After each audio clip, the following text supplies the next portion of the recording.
bilang pakikiisa po sa ating paninindigan na dapat lahat ng sangkot ay dapat managot.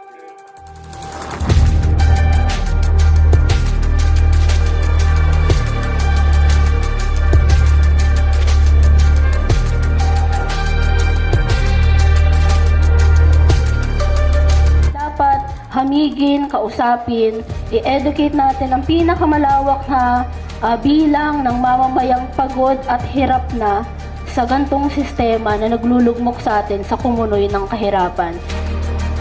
Luwas kaining mga pagmarcha, luwas po sa pag-ibot po ng forum or pag-aadal, igwa talaga ng dedicated team to do this research and to get credible and factual information na iyo ang iherasta sa gabus na platform na pig-iroan kang BLK.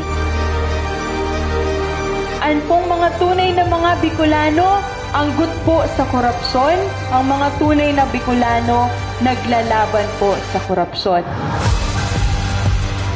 Saro yan na paagi para establisar ang kredibilidad kang Bicolaban sa korupsyon. Pag may nagluwas na impormasyon, dahil tutulong siya tiguhusgahan. Kaya kay punta talaga ng data-driven na discussion and decision-making.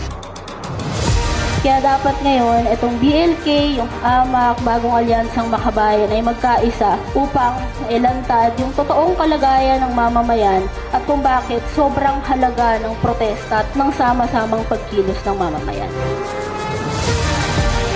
The artists refuse to be silent. We will continue to create not only artwork and music, but also history. Panagutin ang mga kurakot. Tama na ang pagboto sa mga dinastiyang walang ibang ginawa kundi kumubra sa kaban ng bayan. Tama na, sobra na, panahon na para panagutin ang mga pahirap sa mga Pilipino.